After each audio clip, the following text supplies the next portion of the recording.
بسم اللہ الرحمن الرحیم۔ عزیز طلباء، السلام علیکم۔ آج ہم جس عنوان سے متعلق پڑھیں گے وہ حوالہ متن اور سیاق و سباق کے حوالے سے پیراگراف کی تشریح ہے۔ اردو حصہ دوم کے سوالیہ پرچہ میں سب سے اہم سوال ہے جس کے 15 نمبر ہیں۔ حوالہ متن میں سبق کے عنوان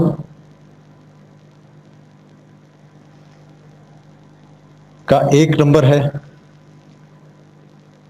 مصنف کا نام اس کا 1 نمبر ہے، سیاق و سباق کے 3 نمبر ہیں اور تشریح کے 10 نمبر ہیں۔ تو کل ملا کے یہ 15 نمبر ہوئے۔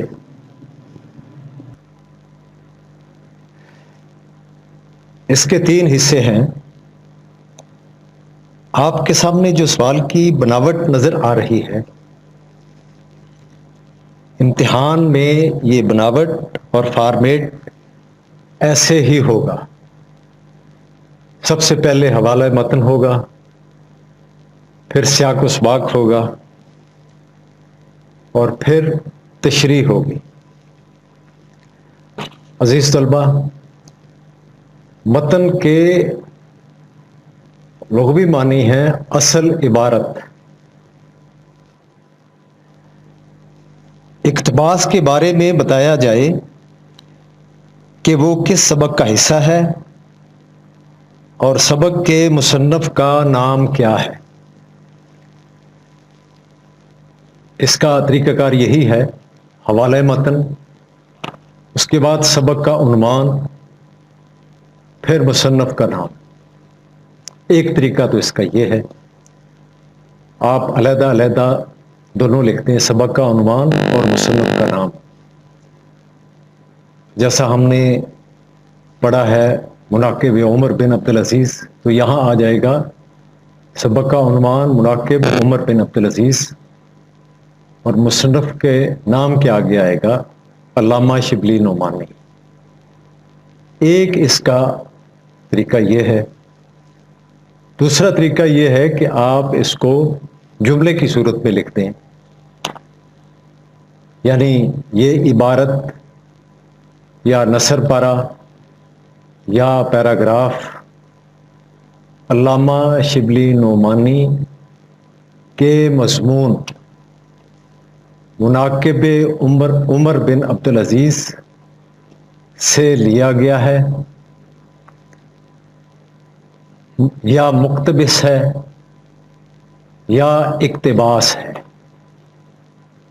انہیں سادہ لفظوں میں یوں کہہ لیں کہ یہ عبارت علامہ شبلی نعمانی کے مضمون مناقب عمر بن عبدالعزیز سے لیا گیا ہے۔ تو یہ حوالہ متن یعنی اصل عبارت کہاں سے لی گئی ہے، سبق کا عنوان کیا ہے اور مصنف کا نام کیا ہے۔ عزیز طلباء، اس سوال کا دوسرا حصہ سیاق و سباق سے متعلق ہے۔ سیاق و سباق اردو لغت میں اس اصطلاح کے معنی سلسلہ کلام، آگے پیچھے کی عبارت یا کلام میں سے مفہوم متعین ہو، یا جس کلام سے یا کلام جس سے مفہوم متعین ہو۔ اب سیاق و سباق سے مراد تشریح طلب اقتباس کا موقع محل، یعنی یہ کہ اس سے پہلے کیا بات بیان ہوئی۔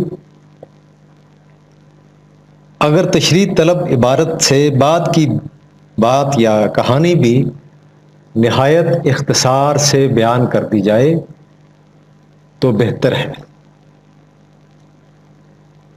غیر ضروری طوالت سے پرہیز کرنا چاہیے۔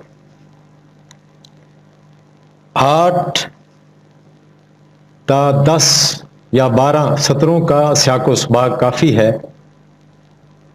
سیاق و سباق میں سبق کے تمام اہم نکات آ جائیں۔ سیاق و سباق 2 طرح کے ہوتے ہیں، ایک مثالی، دوسرا اجمالی۔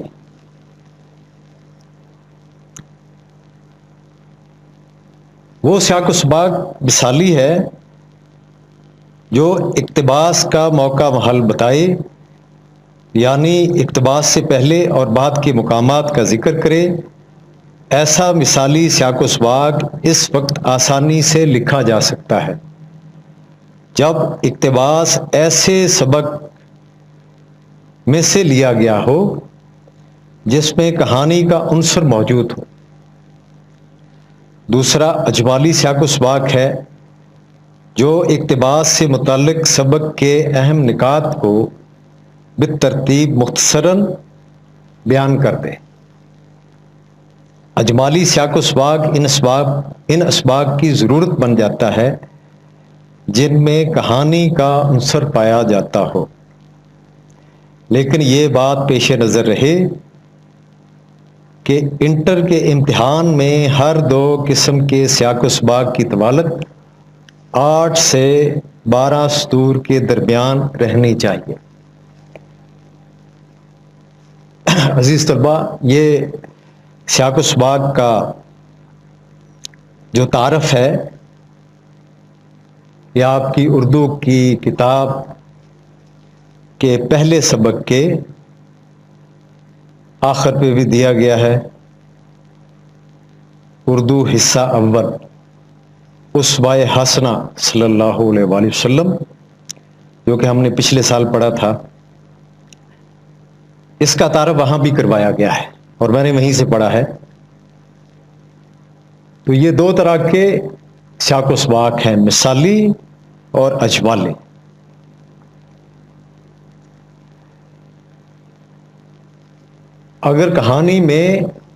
اگر سبق میں کہانی کا عنصر موجود ہو تو وہ مثالی ہوگا، اور اگر کہانی کا عنصر موجود نہ ہو تو وہ اجمالی ہوگا۔ مثالی اور اجمالی، اور دونوں صورتوں میں اس کی طوالت 8 سے 12 سطروں کے درمیان ہونی چاہیے، کیونکہ اس کے نمبر 3 ہے حصہ بقدر جسہ، جتنے نمبر ہیں اتنا ہی مواد لکھا جائے۔ عزیز طلبہ، اس کے بعد تشریح ہے۔ عبارت کا مفہوم آسان زبان میں قدر وضاحت سے تحریر کریں۔ تشریح اصل عبارت سے مختصر نہیں ہونی چاہیے۔ تشریح اس طرح کی جائے کہ اس میں مشکل الفاظ، تراکیب کے معنی اور اشعار و تلمیحات وغیرہ کی وضاحت اچھی طرح ہو جائے۔ تشریح میں اصل اقتباس کے جملوں کو نہیں دہرانا چاہیے، معنی ہی منون ویسے ہی پیراگراف لکھ دینا یہ غلط ہے۔ امتحان میں 2 پیراگراف کی تشریح پوچھی جاتی ہے، ان میں سے ایک کو ایک پیراگراف کی تشریح کرنی ہوتی ہے۔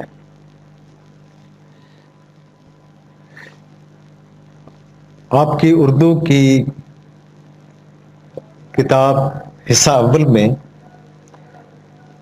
بھی تشریح کے بارے میں وضاحت دی گئی ہے۔ لکھا ہے کہ عبارات کی تشریح کا مقصد طلباء کی صلاحیت کو جانچنا ہے کہ وہ عبارات کی تفہیم اور وضاحت کی کس قدر اہلیت رکھتے ہیں اور مطالب عبارت کو اپنے الفاظ میں کس قدر خوبی سے سمجھا سکتے ہیں۔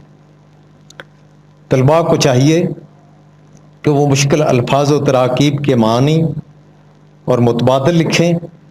پھر متعلقہ عبارت میں پیش کیے گئے خیالات اور امثال اگر ہوں کی وضاحت ترتیب وار کر دیں. ایسا کرتے ہوئے تشریح عموماً اصل عبارت سے 3 گنا ہو جانی چاہیے، لیکن تشریح کرتے ہوئے سبق کی حدود میں رہنا بہرحال ضروری ہے.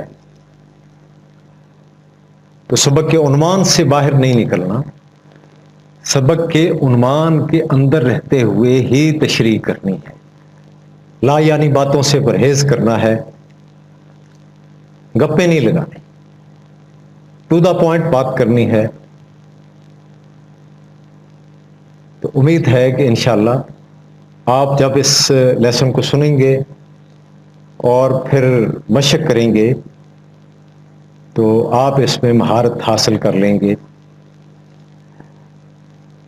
Practice makes the man perfect. تو اس اصول کے تحت جتنی آپ اس کی مشق کرتے رہیں گے اتنا ہی آپ کے قلم میں روانی آتی جائے گی.